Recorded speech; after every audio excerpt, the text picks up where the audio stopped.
loving, caring, handsome, everything pastor. We're a blessed church. We got everything. Bishop Mcclinton, a man's man.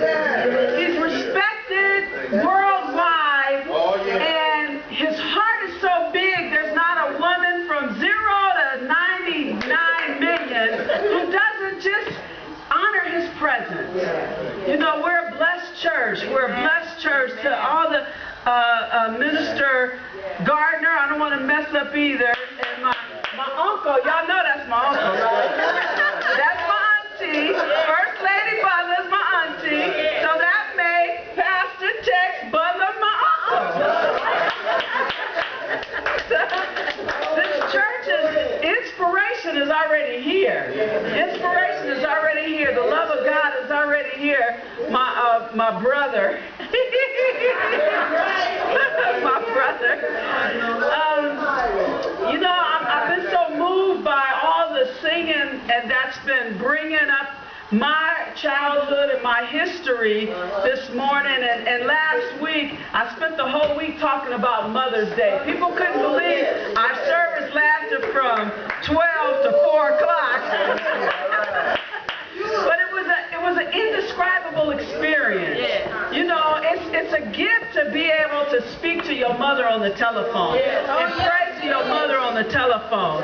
It's an honor and a privilege to be in a church that invites all the mothers who were at home and couldn't get to church, hear the service by way of the telephone, and then put it out for the whole world to see on the internet.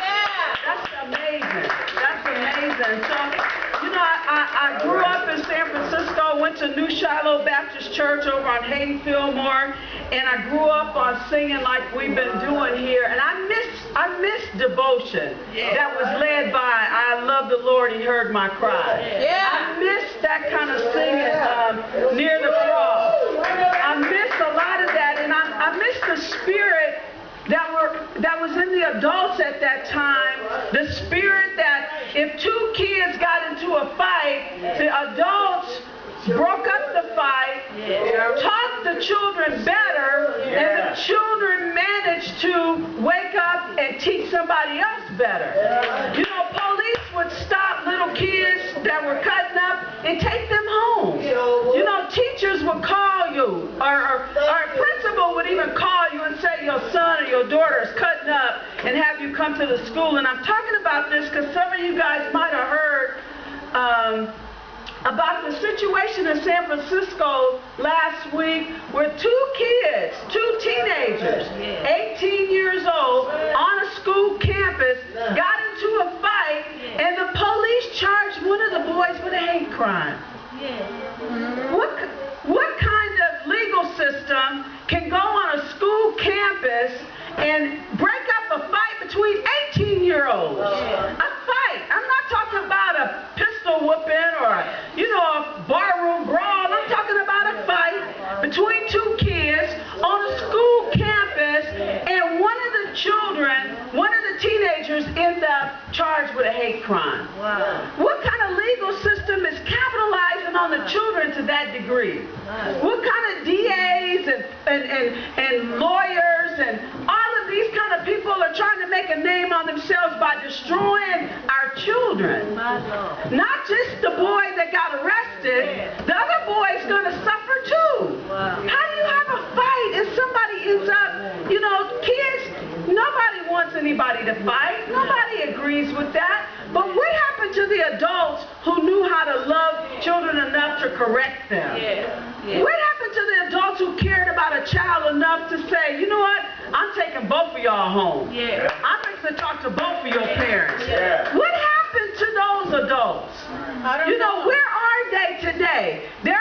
They weren't on that school campus last week. And I'm not saying that, us as adults, we're not free from brokenness and strife and making poor choices or unwise decisions or bad calls. But when we make a bad call, we're responsible for some correction. And we're responsible, and it's wrong for us to build a legal career on the backs of our children.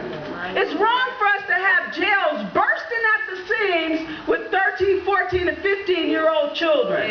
It's wrong for us to have a legal system bursting at the seams with 15, 20, 25-year-old men, able-bodied citizens, could be doing some work, could be rebuilding roads, could be regardening pastures, could be growing food, could be teaching other children how to read and write. You know, I'm full in my spirit because of the situation, because it affects my family personally, and that's all I'm going to say about it.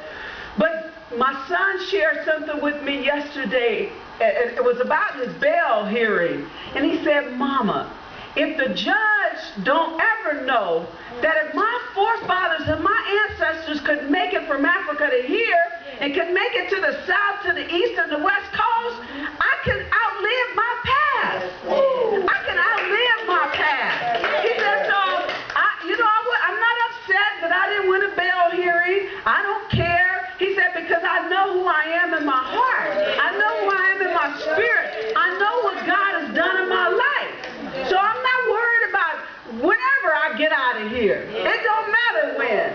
It does not matter whenever I get out of here. I get to speak about how much my heart has traveled in this one lifetime. And I get to speak about how much I've grown up and how much I've learned. And I'm going to outlive my past, Mama. I'm going to outlive my past. And so, you know, when he said that, though, it reminded me that these young people, these two young people that suffered this unbelievable experience, unbelievable experience, unbelievable experience. People are sending their children to go to school for education.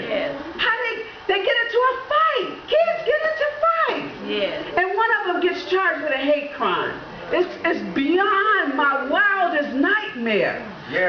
But what's bigger than that is the grace and the mercy and the care and the direction of my Father. See, my Father's already worked it out. Whatever the outcome, you know, young kids get in trouble for foolish things and end up in jail, end up in prison.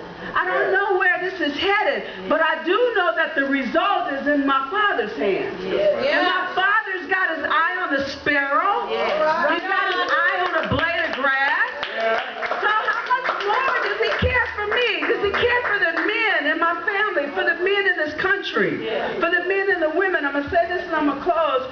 President Obama had a great idea to have that police officer and that college professor sit down. You know, I'm not going to say what they drank because that's not spiritual. It's not necessary in church. But the idea was what was moving. Two grown men had an unfortunate experience. He sat them down and they talked man to man. We need our men to talk man to man to our boys. We don't need men who can handcuff our boys, throw them in jail, charge them with crimes that can destroy their entire lives. We don't need that. We need these men to be willing to instruct these young men coming behind us. And if you don't want to care about no children, move over and let somebody take the care.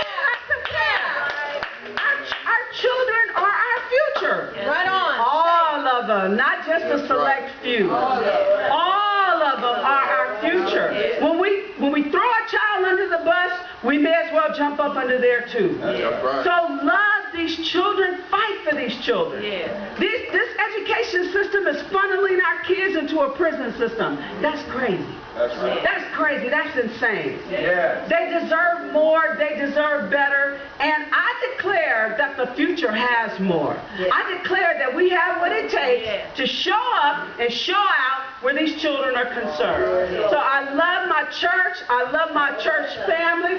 Pastor, I got in trouble for talking too much in school. I got put out the classroom for talking too much in school. I got sent home because I talked too much in school. So from my heart, I thank you. I thank you that I'm here and I've come full circle enough to stand up for this. You have no idea the gratitude that I have that you've entrusted me to do this every Sunday. You have no idea of the pride, not the bad kind, but how proud I feel. That they wrote me off a long time ago. A long time ago. God reached in a big garbage can and pulled me out of it. A big garbage can and pulled me out. When people was writing me off, he was saying, leave her alone. Yeah, let her alone. And they stopped. And I managed to keep living long enough so that I could get in my heart how great God is. How great God is. And I'm going to live long enough to make sure that everybody who knows me, everybody who knows me, knows how great God is. I'm going to really say this. I'm going to sit down. I don't care if it's dope. I don't care if it's alcohol. I don't care if it's rape. I don't care if it's child abuse. I don't care if it's income tax evasion. I don't care if it's gambling. I don't care what it is. It don't matter what it is. It is not too big for God. Oh, It's not too big for God. Tell them you got one responsibility to get the gift. Drop down on your knees and say, God, please don't let me die like this. Please don't let me leave here in this condition. And I'm a witness. I'm a witness. Dope, alcohol, insanity, uneducated, all of us behind me. All of us behind me. And I'm free. I'm free. I'm free forever. Thank you. Thank you.